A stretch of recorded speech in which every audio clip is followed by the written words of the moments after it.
Hello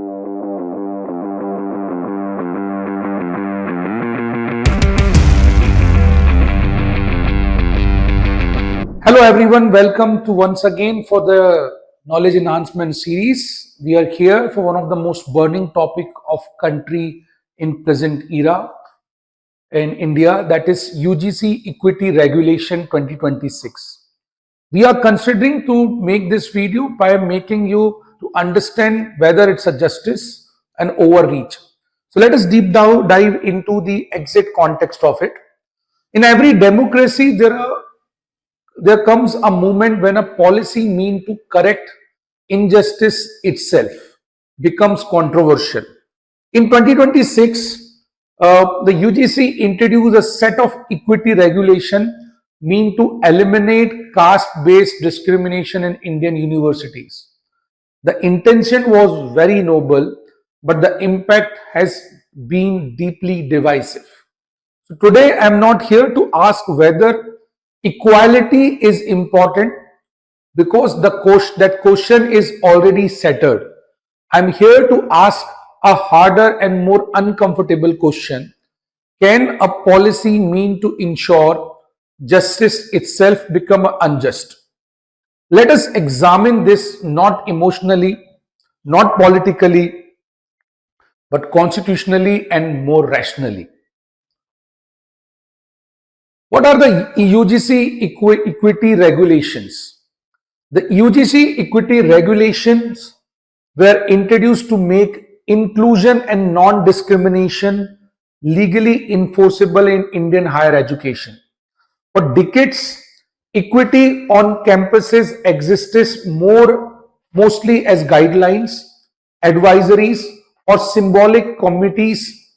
These regulations mark a shift from soft governance to hard regulation. They are rooted in National Education Policy 2020 and in constitutional commitment under Article 14, 15, 16 and 21. In simple terms, universities are no longer just teaching institutions. They are now expected to act as active agents of social justice enforcement.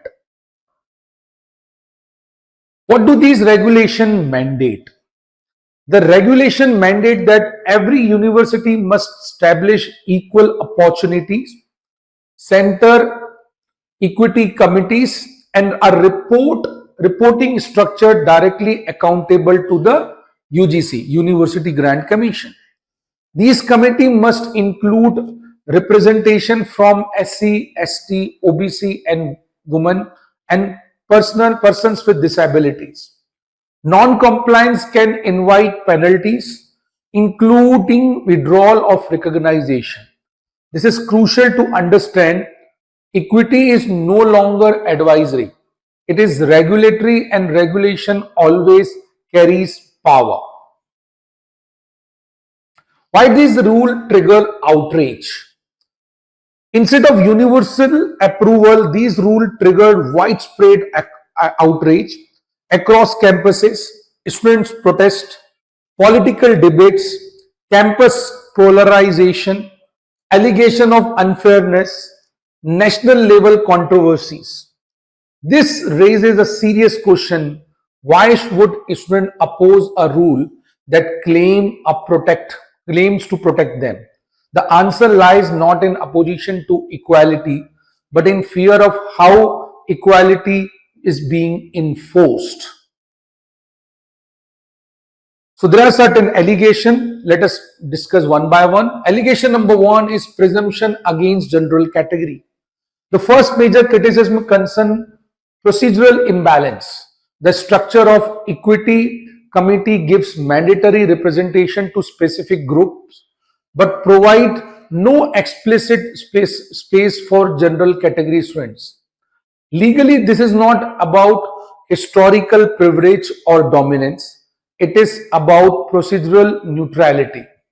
Many students feel this creates a perception that general category students are automatically treated as potential offender rather than equal stakeholder. In law, perception matters deeply because justice must not only be done but must also appear to be done, and precise bias destroy legitimacy. Allegation number 2 on no safeguard against the false compliance. The second concern is more serious. There are no clear safeguard against the false malicious complaints.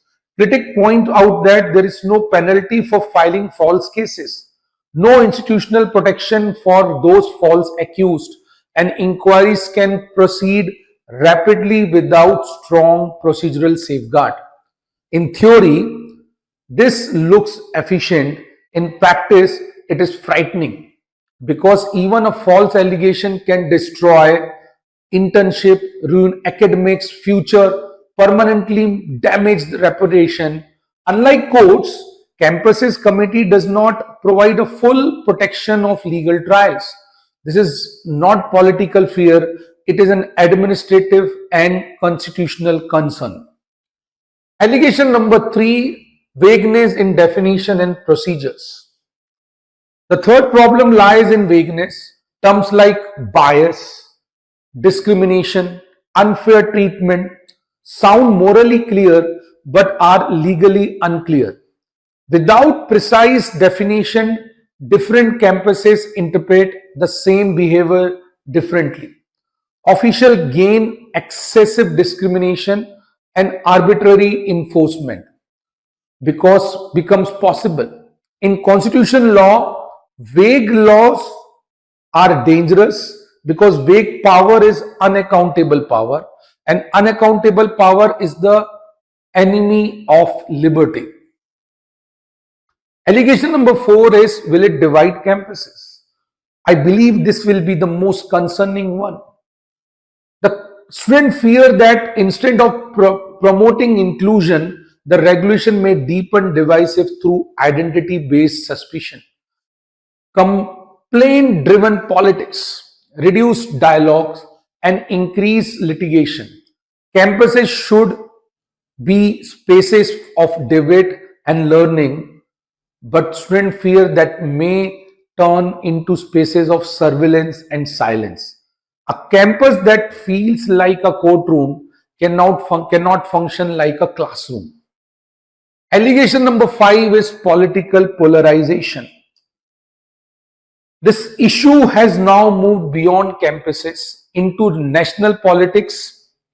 Some political leaders argue that rules are unfair to general category youth, while others argue that they do not go far enough for marginalized group.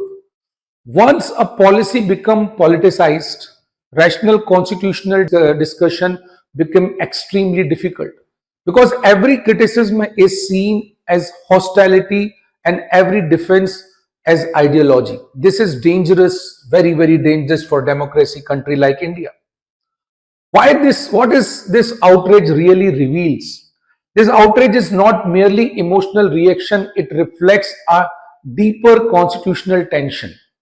On one side is the need to correct historical injustice through proactive measures. On the other side is the need to protect their procedures for individual today. This is the classic conflict between substantive equality, which focuses on outcome, and formal equality, which focuses on fairness of process. Both are constitutionally valid, but the real challenge is balancing them. Fear of administrative overreach is another concern. Students are not afraid of equality, they are afraid of unchecked power exercised in the name of equality. Highly empowered committee, constant monitoring, and the threat of de-recognition create a climate of administrative overreach. Power without safeguard, even for a noble purpose, is dangerous in any democracy. History repeatedly shows that good intention do not justify unlimited authority. Lack of trust in institutional mechanism. This will perhaps the most troubling aspect of this debate is the collapse of trust. Even when rule claim to protect, students do not trust institution to implement them fairly. They do not trust administrators, committees, or enforcement process. In any legal system, once trust collapse, even intentioned laws begins to fail. How this rule can be misused? Let us deep dive into this in practical risk. Without safeguard, the system can be misused for personal vendetta,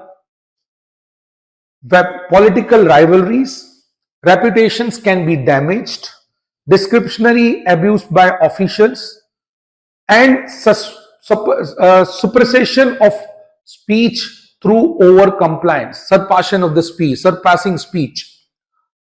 Fairness into this term, justice into paperwork and fairness into fear. The final verdict about the justice or overreach.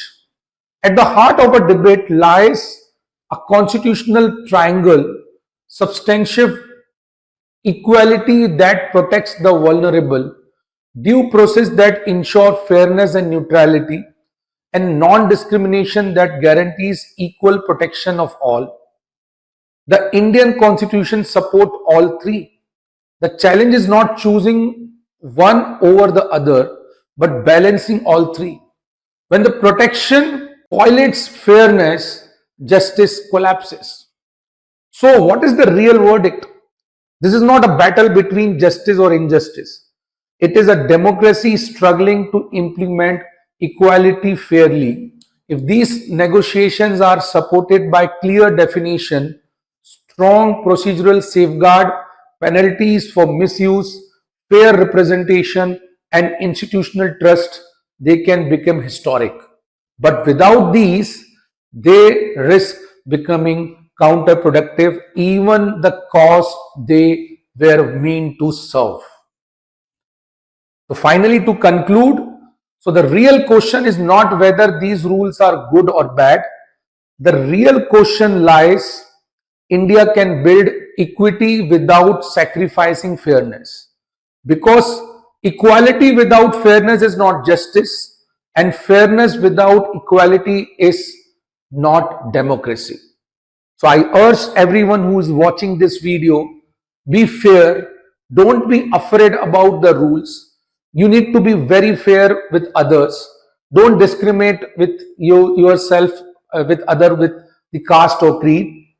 And I must say, don't panic by news coming to you by spreading the false allegation or false news.